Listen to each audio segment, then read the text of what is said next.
Clara stood at the edge of the bustling city, feeling the sharp winter wind sting her face as she clutched her coat tightly around her.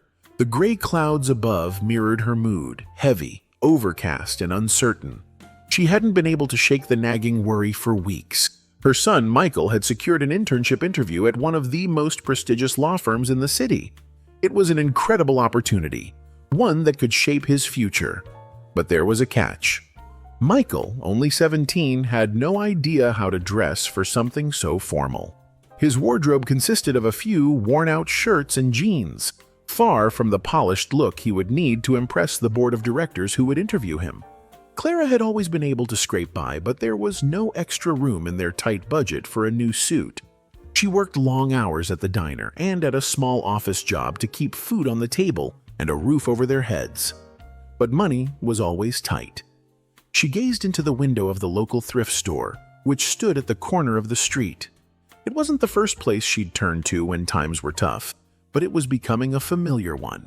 On a good day, she could find something that would be a fraction of what it would cost in a regular store.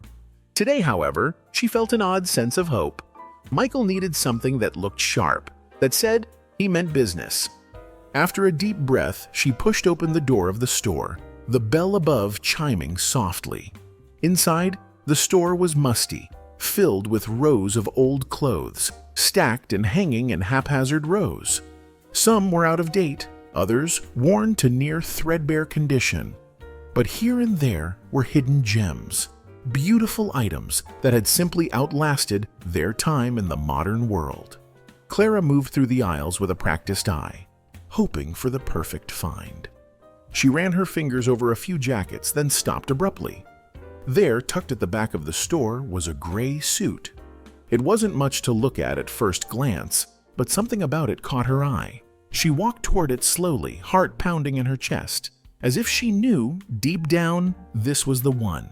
The suit was a classic cut, neatly tailored, its fabric a sturdy wool that had softened with age, a mark of quality from another time. The jacket's shoulders were slightly worn, but the color was a deep gray, timeless in its simplicity.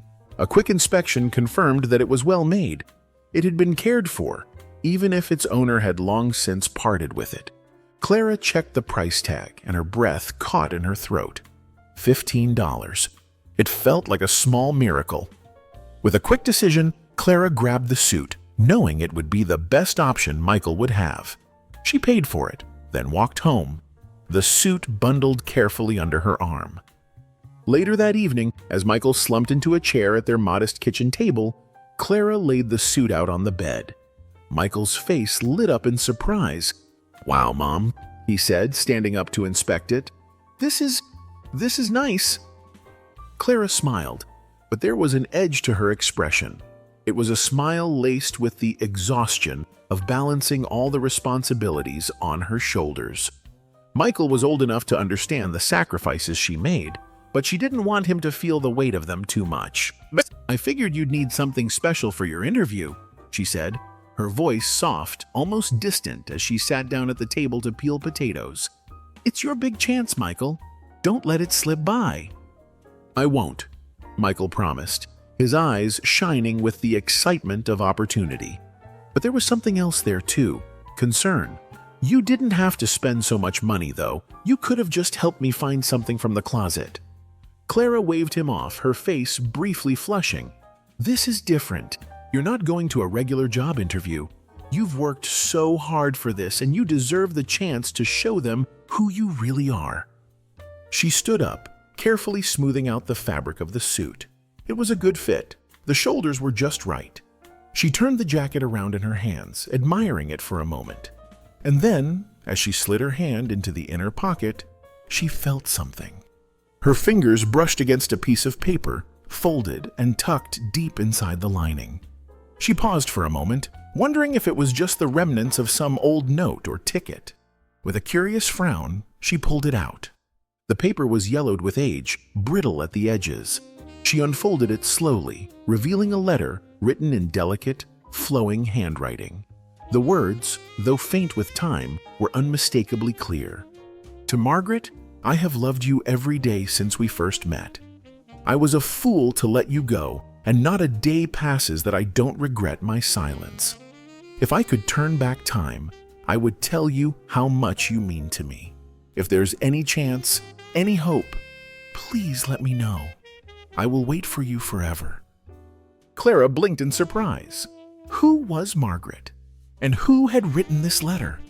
The letter's message was simple but haunting, and it stirred something deep within Clara. A strange sense of connection, as though the suit and the letter were part of a much larger story, one she had yet to understand. "Mom, what is it?" Michael's voice broke through her thoughts. Clara handed the letter to him, her hands still trembling slightly. "I found this in the suit.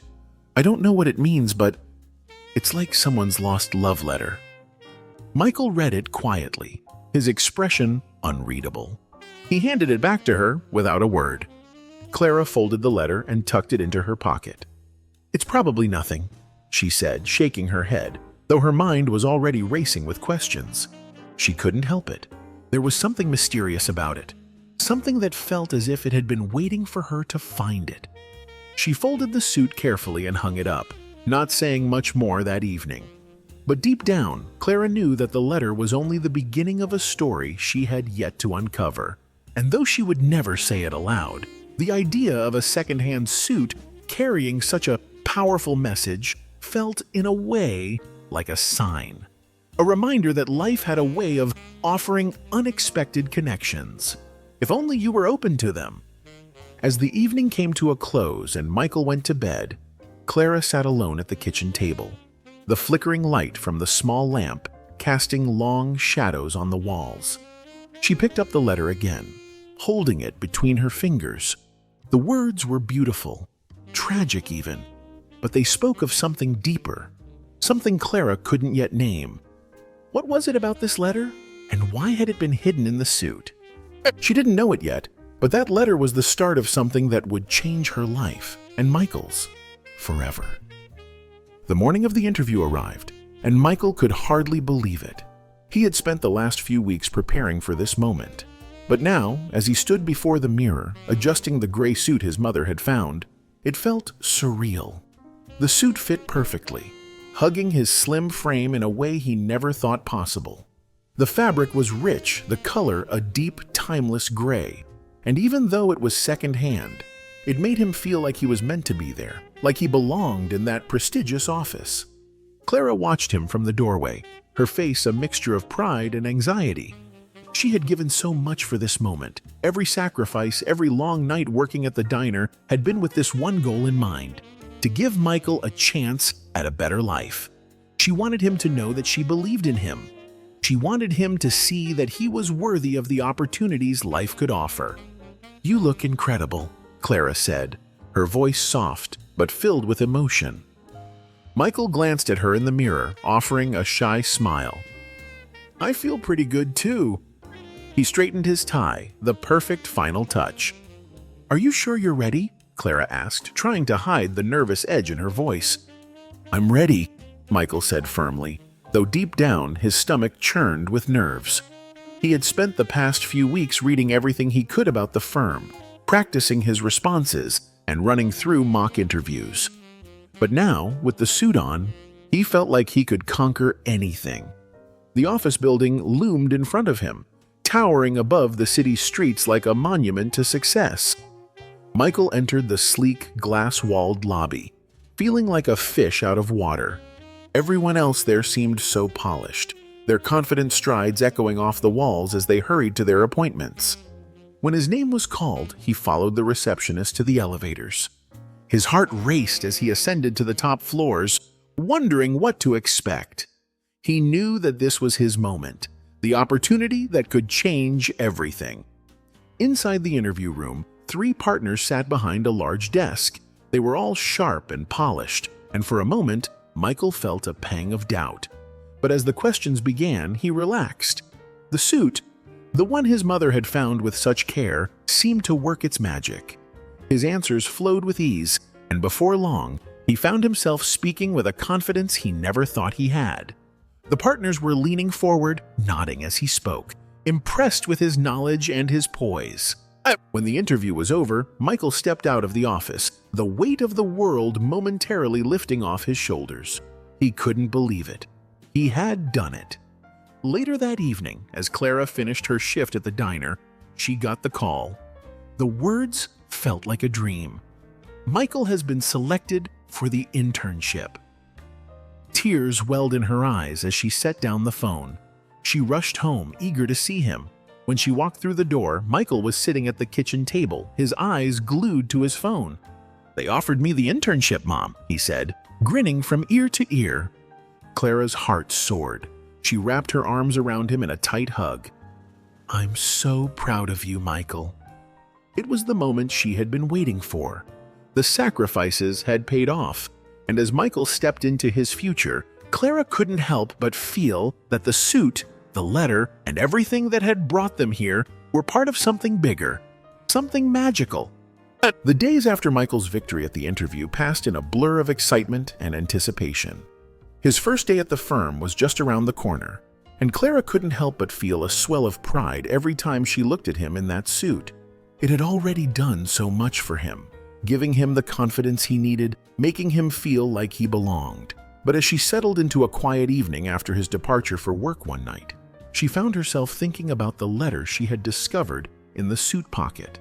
The letter that had remained in the back of her mind since that first day. Its contents had haunted her ever since she first read it in the pocket of the second-hand suit. She hadn't realized the depths of her curiosity until now. The mysterious Margaret, the unrequited love, and Arthur's deep regrets lingered in her thoughts, gnawing at her. Why had Arthur never mentioned Margaret to anyone? And why had he left behind such a profound message in a simple suit? Clara's mind raced with questions, and she couldn't ignore the feeling that this letter was more than just a relic of the past. It was a key, unlocking a story that had long been hidden. Clara's first instinct was to return to the thrift store where she had found the suit, hoping to discover more about its origins. Maybe there would be more clues hidden in the store, or perhaps the staff would have some recollection of where the suit had come from. As she walked into the familiar shop, her heart beat a little faster, but when she asked about the suit, the staff gave her nothing. They were unable to remember anything about its past, no details about the previous owner or how it had ended up in the shop. Clara felt a pang of frustration, but she wasn't ready to give up. "Is there anything else I can try?" Clara asked the cashier, her voice tinged with determination. The cashier shook her head, offering a sympathetic smile. "Sorry, dear. Sometimes we get clothes in bulk from donations, and there's no way to track where each piece comes from. All I can tell you is that the suit was likely here for quite a while." Clara nodded, though disappointment washed over her. It felt as though every lead was slipping through her fingers. She couldn't shake the thought of the letter, its deep emotional weight, and the unanswered questions that continued to tug at her. Days turned into weeks, and Clara found herself diving deeper into the mystery. She scoured the internet, searching for any mention of the name Arthur, any trace of his life or legacy that could shed light on the suit's origins and his mysterious connection to Margaret.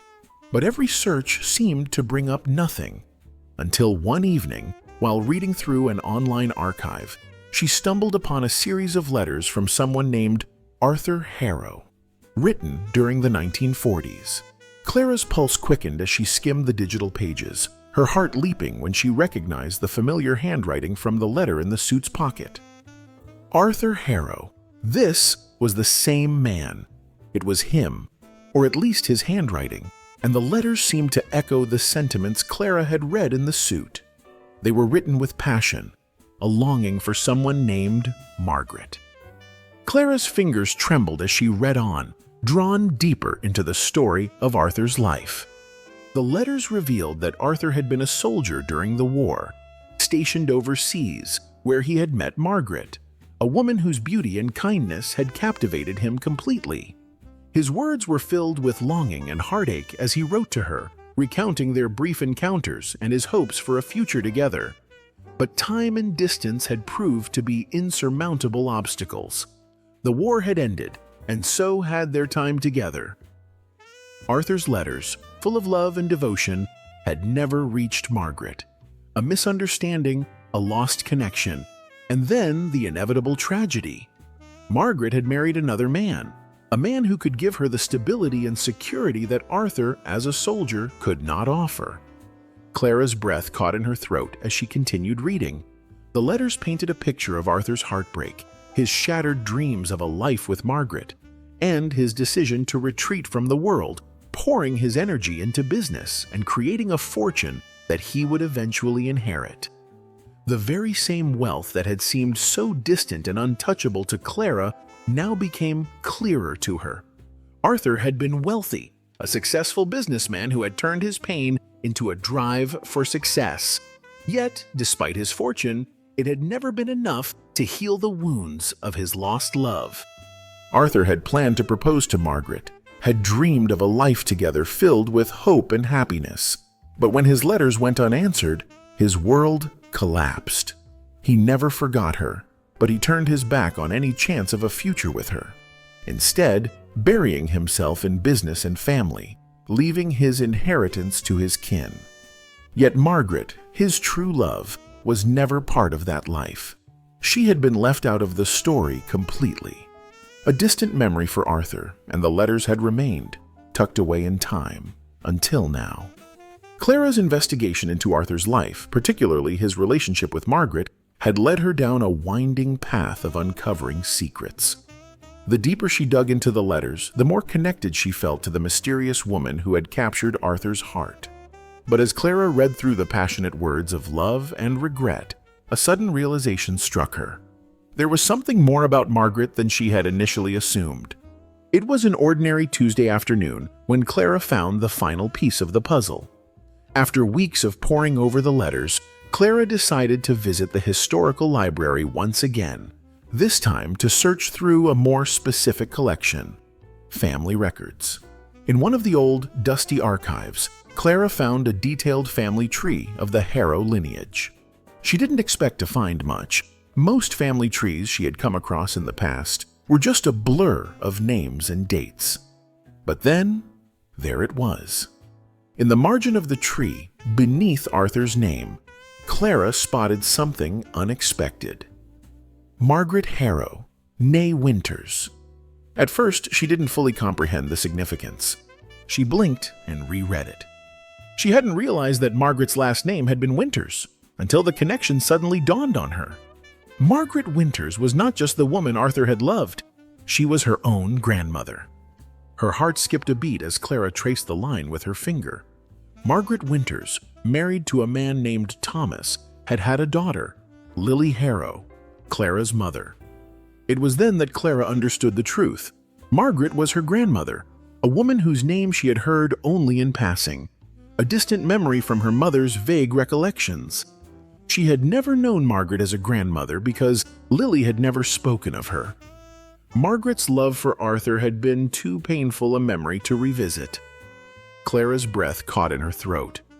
Margaret, the woman at the center of the love story that had shaped Arthur's life, had also shaped Clara's own. She was the grandmother she never knew, the woman whose decisions had unknowingly influenced the course of Clara's life. And yet, she had been left out of the family's narrative, buried in a past that no one had dared to confront. Clara was shaken. Arthur had been a millionaire, a man of great wealth and influence, yet his love for Margaret had been unrequited. Margaret, her grandmother, had never known the truth. As Clara returned home, she approached her mother, Lily, with the letter. Lily's face went pale as she read it. She had always known about Arthur, but she had never mentioned him to Clara. "He was rich," Lily said, her voice shaking. "He could have given us everything, but I never knew about this." Clara sat down, feeling a weight settle on her chest. "How could you not know, Mom?" Lily's eyes filled with tears. "He was my father, Clara. I never knew him. After Margaret married someone else, I was raised by a stepfather. Arthur had no place in our lives." Clara took a deep breath. The idea that her grandfather had been a millionaire, and yet his love had been lost, filled her with a strange mix of awe and sadness. She couldn't stop wondering what would have happened if Margaret had accepted his love. Would their lives have been different? Clara's investigation into her grandfather Arthur's past had taken a strange turn. The more she uncovered, the clearer it became that the story of his wealth and his unfulfilled love for Margaret was far more complex than she had imagined.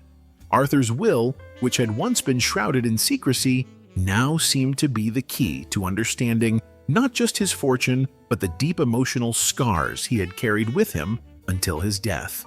Clara spent days going through public records, estate documents, and legal files, piecing together the tangled threads of Arthur's final wishes.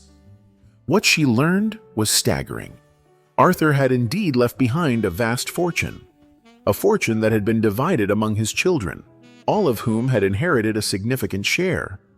But there was one striking omission. Arthur had never mentioned Margaret in his will. Despite his unyielding love for her, despite the promises he had made in his letters, he had never included her in his legacy. But it wasn't just Margaret who had been forgotten. Clara's mother, Lily, had been left out as well. According to the records, Arthur's will had been contested upon his death. Legal battles had ensued between Arthur's children, but it seemed that none of them had received their rightful share without complications. In fact, Lily, Arthur's only daughter, had been left with nothing. The news unsettled Clara. How could her grandfather, a man with so much wealth, leave his daughter and his true love with nothing? What had happened between Arthur and his family that led to such a divisive will? The pain in Arthur's life had clearly spilled over into the lives of his descendants. Clara's search didn't stop there. She discovered that hidden within Arthur's estate was something unexpected, an unclaimed trust fund. The lawyers handling Arthur's estate had no records of any claims on the fund, which had been left dormant for decades. Clara's heart raced as she dug deeper, uncovering that this fund had been set aside for Margaret, though she had never known about it. Why had Arthur set aside such a substantial amount of money for Margaret, a woman who had never been part of his family's official narrative? Had he intended to provide for her even in death, a final gesture to the woman he had loved and lost?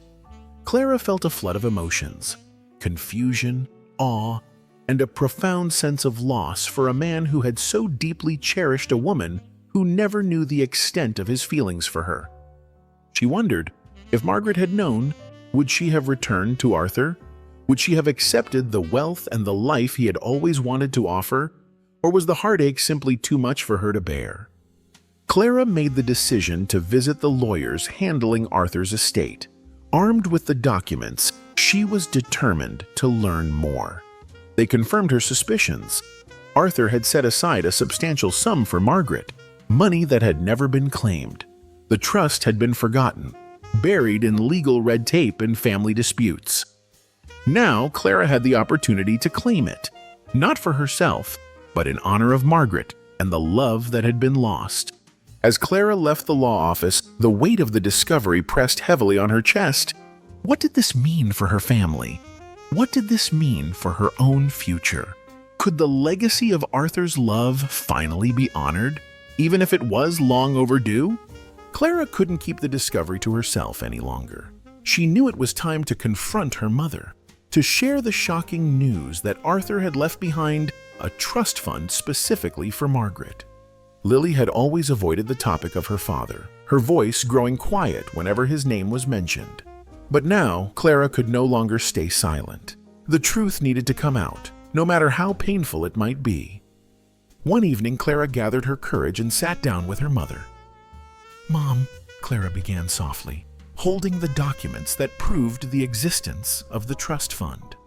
"Arthur left behind a trust fund for Margaret." Lily's face paled as she listened, her eyes widening in disbelief. "But why?" she asked, her voice shaking. "Why would he leave something for her if he never had the chance to marry her? He must have known how much it hurt us, how much it hurt me." Clara nodded, her heart heavy with the weight of the revelations. "Because he loved her, Mom. He loved her more than anything, and he never stopped hoping. This wasn't just about money, it was about his legacy, and he wanted her to have something, even if she never knew." Lily fell silent, her eyes filled with a mixture of emotions: sorrow, anger, and confusion. "All these years I thought I was alone in this," she whispered. "But maybe we weren't." Clara placed a gentle hand on her mother's. "This is our legacy, Mom. Arthur's legacy. It's time to make it right." The conversation left Clara feeling drained, but it also opened the door to healing.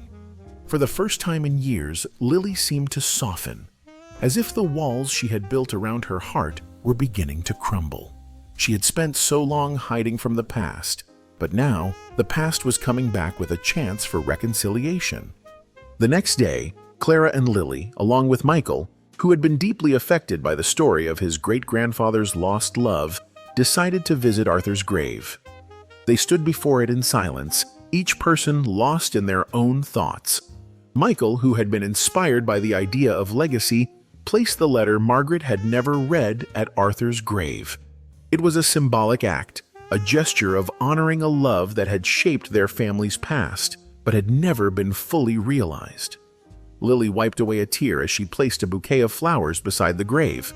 "I never knew," she said softly, her voice breaking. "But maybe now I can finally let go of some of the pain." As Clara looked down at the gravestone, a profound sense of peace washed over her. The family's wounds had not healed overnight, but this was a start. The legacy that Arthur had left behind, though tainted by heartbreak and regret, was now a part of them, and it was theirs to claim, to honor, and to carry forward. The broken bonds were mending, slowly but surely. The news of Arthur's dormant trust fund sent ripples through the family. The inheritance, though it could not undo the years of pain, brought a sense of closure to a chapter that had long remained unfinished. Clara and Lily grew closer as they reconciled with the past, understanding that their lives had been shaped by Arthur's love for Margaret, even if it had never been fully realized. Michael, deeply moved by the story of his great-grandfather's lost love, decided to pursue a career in business. He aimed not only to honor the family legacy, but to make a difference, to prove that love, though sometimes lost, could still inspire great change. The second-hand suit, once a forgotten garment in a thrift store, became a treasured family heirloom. Michael wore it to his college graduation, marking the occasion with pride. The suit, symbolic of love, loss, and legacy, was passed down from one generation to the next, a reminder that family history, no matter how painful, can shape the future in ways one could never imagine. In the end, Clara understood that the true inheritance wasn't just the money, but the love that had been passed down through generations. It was the love that had shaped Arthur's life, the love that had been hidden for so long, and the love that had ultimately brought her family closer together.